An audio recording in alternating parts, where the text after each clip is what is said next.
Hey there, Heather Hola, it's Jeff Cutter welcoming you to yet another Cutter Top 10 FIFA World Cup video. And of course, wearing the England shirt and all that. It may not be an official shirt, but damn it, it's good to me. And we are going to talk about the top 10 FIFA World Cup bloopers of all time. And there's been a lot of bloopers and all that. So we're gonna start us off at number 10 with the Angry Sheik, 1982, and no, not the Iron Sheik. Kuwait got into their first World Cup in 1982, part of the Middle Eastern playoffs, the Asian playoffs, if you will. They were taking on those powerful French. France had a 3-1 lead, and then suddenly there was a whistle. The Kuwaiti players played to the whistle and thought it was a stoppage play, but then the French decided to score. It was 4-1, and everyone's like, that goal was in. It should not have been in. The whistle from the crowd confuses the players. Obviously, why would you want to do that? So Prince Fahid came onto the pitch, who was the head of the Kuwaiti Football Association, and yelled at the officials. The officials basically said, fine, we'll just disallow the goal. France scored anyway to make it 4-1, and the Kuwait and the Sheik got fined a small pittance, according to most people. That's all that. Number 9 is Andres Escobar's own goal. Now, the only reason why this is actually low on this list, they called it a blooper in my notes, but this own goal was fatal, so obviously I can't give it a high mark. So anyway, Colombia lost the first game to Romania, shockingly, and then they would have to beat the Americans, the hometown Americans. And then trying to stop a cross-field pass, Andres Escobar deflected it, but it went into his own net. The Americans won that game 2-1. It wasn't the winning goal, that was the first goal. Colombia were out of the World Cup, and Escobar coming home only a few days after he came home was fatally shot by someone who was upset. Of course, it was part of a drug cartel, and they were mad because they lost lots of financial stuff. So anyway, that was just not funny in the very least. Number 7 is Frank Lampard's goal not given. It's a blooper in a sense, but Frank Lampard's goal should have counted. So in 1966, England played Germany in the final, and Jeff Hurst scored a ball over the net. He thought he scored his second goal of the game, 3-2. Unfortunately, though, it actually hit the underside of the crossbar, but it bounced down in front of the goal line, which meant that the Germans could clear it. But the linesman, who was from Azerbaijan, basically said the goal went in, even though that lots of conclusions, even from Oxford University in England, said it wasn't in. Unfortunately, 44 years later, there would be kind of a revenge thing. Germany played England, we're up 2-0, England made it 2-1, and then Frank Lampard clearly scored from long distance. It bounced well over the line, and Manny Neuer did swat it out, but that was over the line, and they didn't get the goal. It was like, what the hell? And all that. Of course, goal line technology would have made it in, obviously. I mean, that was so wide in. Neuer punched it out, but he kind of knew that the officials did not think that he could score from long range, so they waved it off. A lot of people accuse Sepp Blatter of being favoritist because of that goal would have ruined Germany. So anyway, goal line technology came and Sepp Blatter basically got his comeuppance in a sense. So that's what ends up happening. Number 7 is Diana Ross at the World Cup ceremony 1994. So the World Cup had this massive ceremony at the Rose Bowl in Pasadena. Or was it Chicago? I think it was Chicago. But because Oprah was in it.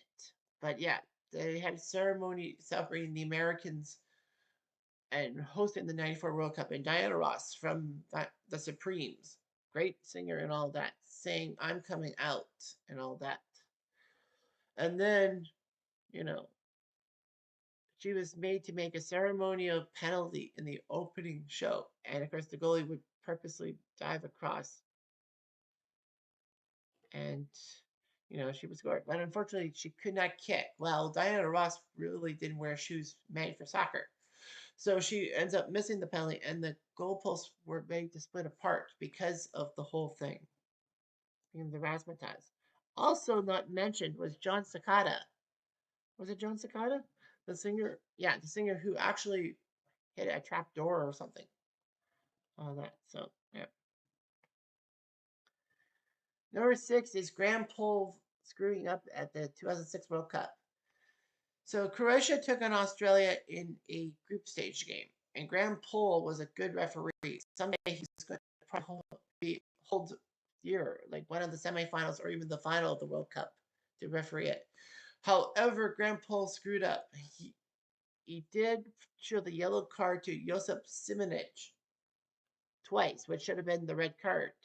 Unfortunately, he forgot to put out the red card, and Simonic stayed out. He could have easily just put himself out, or the Croatians could have easily taken him out technically. But no, he didn't, and Simonic was given a third yellow card and finally the red card to be sent off. Graham Poll screwed up, and basically that cost him the World Cup stuff and all that.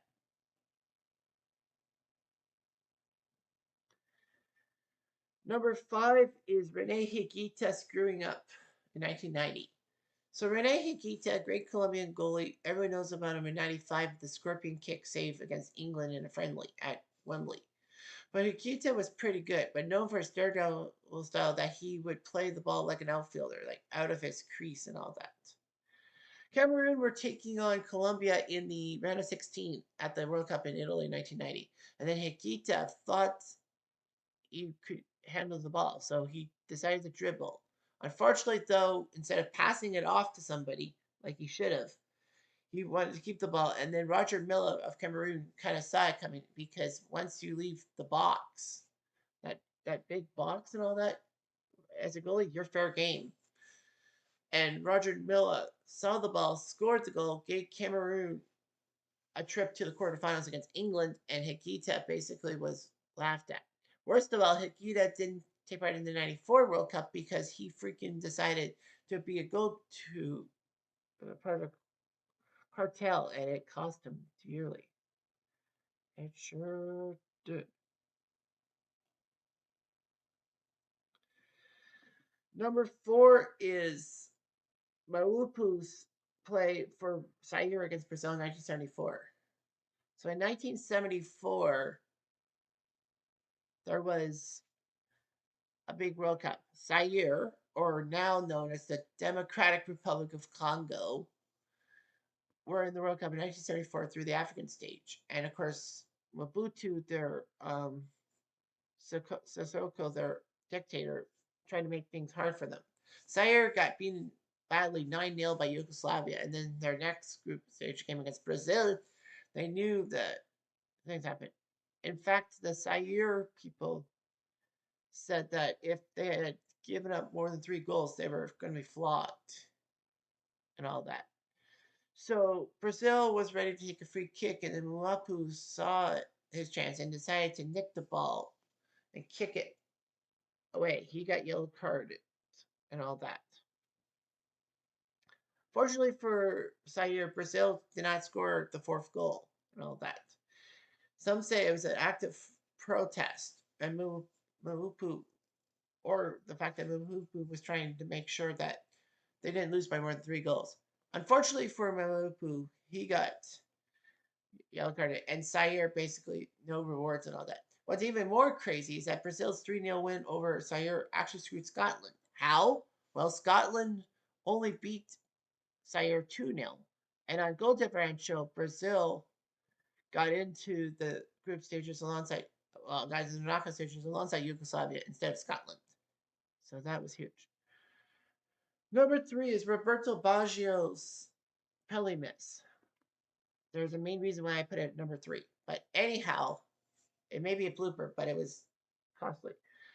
Roberto Baggio was in the final for Italy against Brazil in the World Cup in Pasadena, and Brazil was leading the penalty shootout. Baggio needed to score to make sure Brazil took their last kick and all that. Unfortunately, Baggio skied over the crossbar. Brazil were the world champs in 1994, and Baggio was just upset. Even worse was that people hated Baggio for his ponytail and the fact that Baggio was a Buddhist in a predominantly Catholic country. And some people even said that when Baggio got hate from people, it was basically he blame that on which you do not understand. But nevertheless, Baggio skied it. But the problem here is people forget about the fact that Baggio saved Italy. Italy were in a tough group stage. They lost to Ireland, and then freaking they were about to go out to Nigeria in the round of 16. But all of a sudden, Baggio scored a pair of goals. Italy won that game. And if it wasn't for Baggio, Italy would not have gone through to the final. They probably would have lost to Bulgaria, of all countries.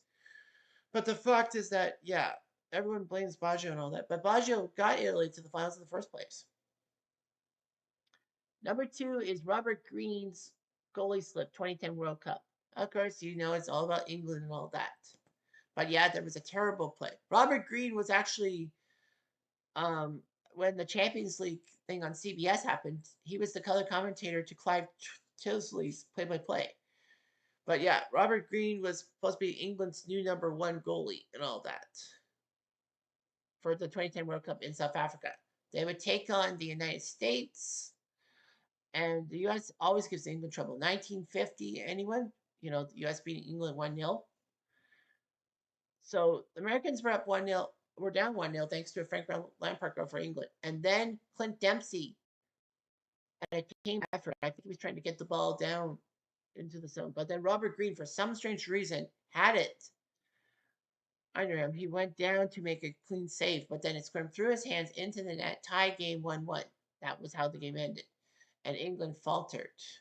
That actually cost England because England would have played Serbia in the round of 16 instead of Germany. Anyway, but yeah, it was a massive goalkeeping blooper. And number one is gotta be Diego Maradona.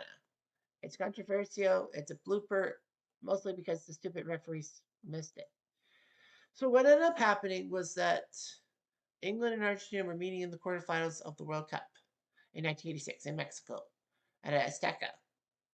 It was 0-0 through the first half, and then the second half, a team pass from Steve Hodge back to Peter Shilton was supposed to get Shilton to catch the ball, but then somehow Maradona outdid him and headed the ball into the net, or so we thought.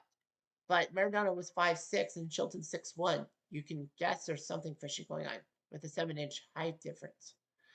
Maradona's ball had his hand punch up the ball up over Shilton. That was a goal. And then he told his teammates to celebrate because if they didn't celebrate, they might not have given him the goal. But somehow, in some way, the officials decided not to terminate that goal for Diego Maradona, which is stupid.